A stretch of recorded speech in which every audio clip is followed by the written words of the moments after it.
एके दिवशी टॉवेलमध्ये गुंडाळून बाथरूममधून बाहेर आलेल्या मेहुनीला मी बायको म्हणून पकडून ते केले. मित्रांनो, स्वागत आहे तुमचे आजच्या या कथेमध्ये. मित्रांनो, आधीच्या कथेला एवढे प्रेम दिल्याबद्दल धन्यवाद. मला आशा आहे की या कथेला पण तुम्ही प्रेम कराल. मित्रांनो, माझं नाव आदित्य आहे. माझे वय 3 वर्षे आहे आणि मी पुण्याचा आहे.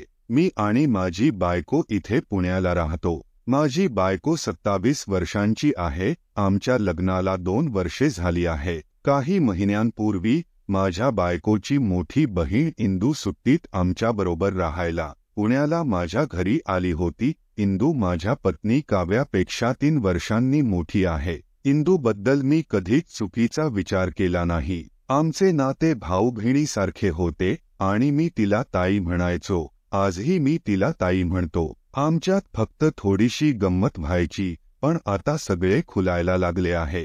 इंदू पण माझ्या बायकोसारखीच आहे. त्या दिवशी रात्री 8 वाजता क्लिनिकमधून काम आटोपून घरी आलो तेव्हा मोलकरणीने दरवाजा उघडला. मी तिला विचारले, मॅडम कुठे आहे? ती म्हणाली, साहेब त्या वरच्या मजल्यावर आंघोळ करत आहे. मी सरळ वरच्या मजल्यावर गेलो, कपडे बदलले आणि ती बाथरूममधून बाहेर येण्याची वाट पाहू लागलो. बाथरूममधून पाणी सांडण्याचा आवाज येत होता. साधारण 10 मिनिटांनी आवाज थांबला. त्यामुळे बायकोला सरप्राईज देईन असे मला वाटले. मी बाथरूमच्या दारात लपलो. टॉवेलमध्ये गुंडाळून ती बाथरूममधून बाहेर येताच मी तिला पाठीमागून पकडले.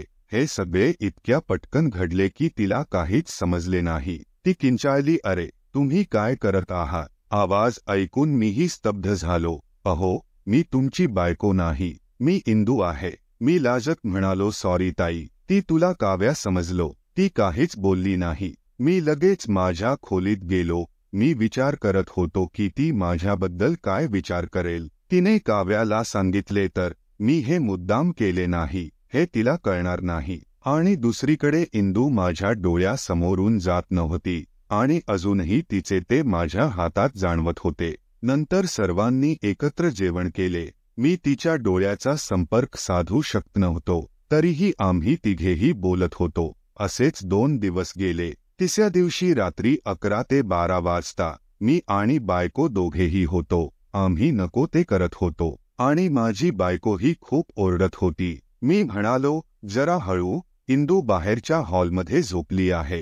ती म्हणाली, तू इतका छान करतो तर आवाज निघेलच ना. मी म्हणालो, अरे यार. तिने ऐकले तर ती म्हणाली, मग काय? आणि दीदी माझ्यापेक्षा जास्त आवाज करते. हे ऐकून माझा खळबळपणा वाढला. मी वेगाने सुरुवात केली. माझा इंदू ताईच्या त्याच्यात आहे असे मला जाणवत होते. साधारण 10 मिनिटांनी आम्ही दोघे थकून झोपी गेलो. दुसऱ्या दिवसापासून इंदू ताईचा विचार मनात येऊ लागला. संध्याकाळी आम्ही सगळे शॉपिंगला गेलो होतो, म्हणून मी हात लावण्याची संधी शोधू लागलो. मला एक शर्ट आवडला आणि मी दोघांना म्हणालो, हे छान आहे. बायको म्हणाली, काही विशेष दिसत नाही. मग इंदू म्हणाली, काव्या ते जे काहीही पकडतात ना, ते त्यांना सगळे आवडते. मी आश्चर्याने इंदू ताईकड पाहिले. तिच्या चेहऱ्यावर खोडसाळ हास्य होते. तिचे ते हसू थेट माझ्या हृदयात लागले. आम्ही परत जायला लागलो तेव्हा इंदू वाटेत म्हणाली, तुम्ही बियर पिणार का? मी म्हणालो, का नाही. मी आणि माझी बायको कधी कधी बियर पितो. मग आम्ही बियर पिऊन घरी आलो. आम्ही तिघे एकत्र पिऊन बसलो होतो आणि हसत खेळत होतो. बायको माझ्या शेजारी बसली होती आणि इंदू तिच्या समोर होती. माझ्या शेजारी 2 तरुणी बसल्या होत्या. बियरच्या हलक्या आवाजात इंदूला पाहून आनंद मला झाला. मग बायको काहीतरी खायला आणायला गेली. मग इंदू म्हणाली, सिगारेट नाही का? मी म्हणालो, हो आहे, पण तुला इथे काव्या पिऊ देणार नाही. वर जा. इंदू ताईने काव्याला हाक मारली आणि म्हणाली, आम्ही फक्त 10 मिनिटात आलो. वर जात आहे. वर येऊन दोघांनी सिगारेट पेटवली आणि बोलू लागलो. तिने विचारले, एक गोष्ट सांगा, त्या दिवशी जे घडले ते चुकूनच झाले होते ना? मी म्हणालो, अरे इंदू, तू पण ना, तू तथे आहेस हे मला कसे कळणार होत? हे नुकतेच असेच घडले. तिने एचएम म्हणत मान हलवली. मग म्हणाली, मग तू रोज काव्याला ते करतोस का? मी जरा लाजलो. मग हसलो आणि म्हणालो, अरे नाही, रोज नाही. ती म्हणाली, हे चांगले आहे, असंच व्हायला हवे. तुम्हा दोघांना पाहून खूप छान वाटले. मग बायकोही स्नॅक्स घेऊन वरच्या मजल्यावर आली. आम्ही तिघेही मस्त होतो. बराच उशीर झाला होता. आतापर्यंत त्या मोकळ्या आकाशाखाली छतावर बसलो होतो. मग बायको म्हणाली, चला खाऊन झोपूया. इंदुताई म्हणाली, इकडे जेवण घेऊन ये. बघ किती छान दिसतंय इथे. आणि असो, मला आज वरच्या मजल्यावर झोपायचे आहे. मी म्हणालो, तू इथे एकटीच झोपशील का? ती म्हणाली, तुम्ही लोक खूप आवाज करता. तुम्ही मला झोपूही देत नाही. मी काल 3 वाजता झोपले होते. बायको म्हणाली, बरे, आम्ही जास्त आवाज करतो. आणि तुम्ही दोघे घरी आल्यावर अख्खे घर उठून एवढा आवाज करायचो. आणि मला माहित नाही काय.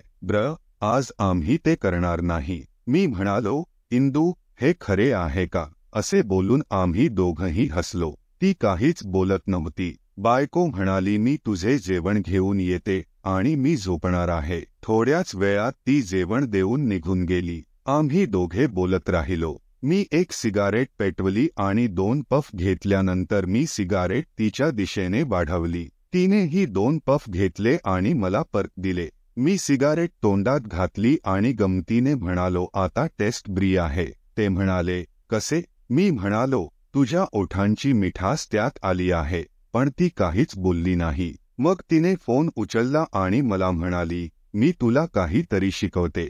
मी माझी खुर्ची तिच्या जवळ ठेवली आणि फोनकडे पाहिले. ती त्यांच्या कॉलेजच्या दिवसांचे फोटो दाखवत होती आणि मुले माझ्यावर आणि काव्यावर कशी लाईन मारायची हे सांगत होती. ती माझ्याकडे पाहून हलकेच हसली. या हसण्यातून मला हिरवा सिग्नल भेटला. मी माझा पूर्ण तळहात तिच्या त्यावर ठेवला. ती म्हणाली, तेव्हाच्या दिवसात आणि आताच्या दिवसात काही फरक आहे का?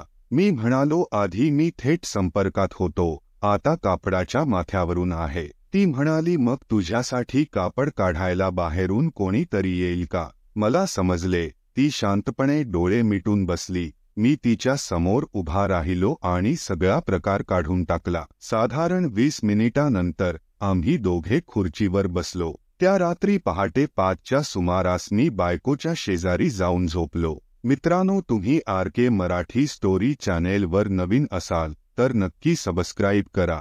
या कथेतील सर्व पात्रे आणि घटना काल्पनिक आहे. त्याचा कोणाच्या जीवनाशी, धर्माशी किंवा समाजाशी काहीही संबंध नाही. जर तो कोणाच्या आयुष्याशी संबंधित असेल तर तो योगायोग समजला जाईल. कोणाच्याही भावना दुखावण्याचा आमचा हेतू अजिबात नाही. धन्यवाद.